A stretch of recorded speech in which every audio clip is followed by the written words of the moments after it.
Hi guys, welcome to our ASVA channel. ఈరోజైతే నేను పోచారం విలేజ్లో ఉన్న స్ఫటిక లింగేశ్వర స్వామి టెంపుల్ చూపించబోతున్నాను.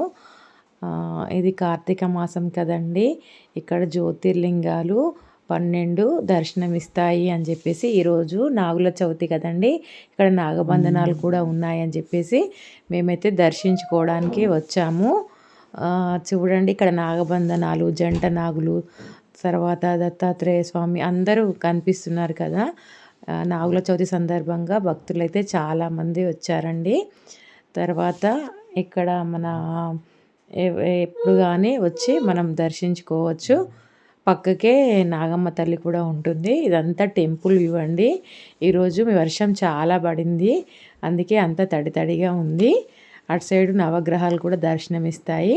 తర్వాత నాగమ్మ తల్లి అండి. ఇక్కడ మనం ఏదైనా కోరిక కోరుకొని ముడుపు కడితే తప్పకుండా నెరవేరుతుందని చెప్పి అయ్యగారు చెప్పారండి. తర్వాత చూసారు కదా, వినాయకుడు, తర్వాత విష్ణుమూర్తి, అందరు దేవుళ్ళు దర్శనం అయితే ఇస్తారండి. ప్రతి ఒక్క సరస్వతీదేవి, ఇలా మొత్తం దేవుళ్ళు ఉన్నారు, అయ్యప్ప స్వామి. తర్వాత ఇక్కడ చూసారు కదా, 12 జ్యోతిర్లింగాలండి. ఈ జ్యోతిర్లింగాలకు ఎదురుగానే నంది కూడా ఉంటుంది. బ్యాక్ సైడ్ ట్యాప్స్ కూడా ఉంటాయి, చిన్నవి చెంబులు, కుండలు కూడా పెడతారు. మనం వాటర్ పోసి దర్శనం చేసుకోవచ్చు. ఇక్కడ పుట్ట కూడా ఉంది, చూసారు కదా. ఈరోజు నాగుల చవితి సందర్భంగా పుట్టలో పాలు పోసారు. మేమైతే 12 లింగాల మీద పంచామృతాలతో అభిషేకం చేద్దామని పంచామృతాలు కూడా తీసుకెళ్ళాము. అన్నీ చూసారు కదా, మొత్తం జ్యోతిర్లింగాలు దర్శనం ఇస్తారండి.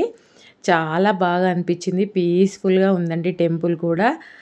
ప్లెజెంట్గా అనిపించింది. ఇంకా కార్తీక మాసం కదండి, చాలా బాగా అనిపించింది. నేనైతే చెప్పాను కదండి, పాలు, పెరుగు, తేనె, నెయ్యి, చక్కెర, పంచామృతాలు అయితే తీసుకెళ్ళానండి. ఇక్కడ చూసారు కదా, మరకతమని శివలింగం. అలా ఒక్కో లింగానికి ఒక్కొక్క ప్రత్యేకత అయితే ఉంటుంది కదా. అలా 12 లింగాల మీద నేను వాటర్ పోసి పంచామృతాలతో అభిషేకం చేసి, తర్వాత వాటర్ పోసి స్వామివారికి నైవేద్యం పెట్టి ఉసిరి దీపాలు కూడా వెలిగించాను. తర్వాత ఇక్కడ మన సర్వమంగళ అమ్మవారు కూడా ఉందండి. అమ్మవారు కూడా దర్శనమిస్తారు. నాగబంధనాలు. మళ్ళీ ఇంకొక పక్కకి వెళ్ళి చూసినట్టయితే ఇక్కడ సుబ్రహ్మణ్య స్వామి కూడా ఉన్నారండి, సుబ్రహ్మణ్య స్వామి టెంపుల్.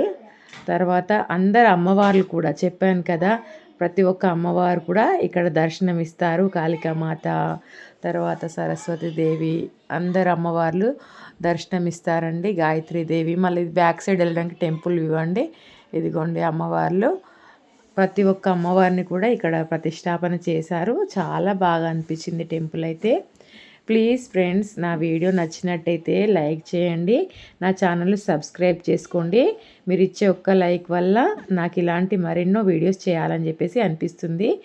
ఇది మెయిన్ గర్భగుడిలో స్ఫటికలింగం అండి. స్ఫటికలింగేశ్వర స్వామిని దర్శించుకుంటే మనము ఎన్నో జన్మల పుణ్యము చేసుకున్నట్టు, పాపాలన్నీ పోతాయని చెప్పి చెప్తారు కదండి. ఇదిగోండి గర్భగుడిలోనే అర్చన చేయించుకున్నాము మేము. స్ఫటికలింగేశ్వర స్వామి దర్శనమిస్తారు. ఇక్కడ ఇది వచ్చేసి పోచారం విలేజ్, సికింద్రాబాద్ అండి. గూగుల్లోకి వెళ్ళి మనం పోచారం స్ఫటికలింగేశ్వర స్వామి అని కొడితే వచ్చేస్తుందండి. పక్కనే అమ్మవారు కూడా దర్శనమిస్తారు. మనం బయటికి వచ్చి చూసినట్టయితే ఇక్కడ చెరువు ఉందండి. చెరువు మధ్యలో అర్ధనారీశ్వర స్వామి కూడా దర్శనమిస్తారు. చూడండి, ఈ కోనేట్లో ఎప్పుడు వాటర్ ఉంటాయి. చాలా బాగుందండి, చాలా మంచిగా అనిపించింది మాకైతే.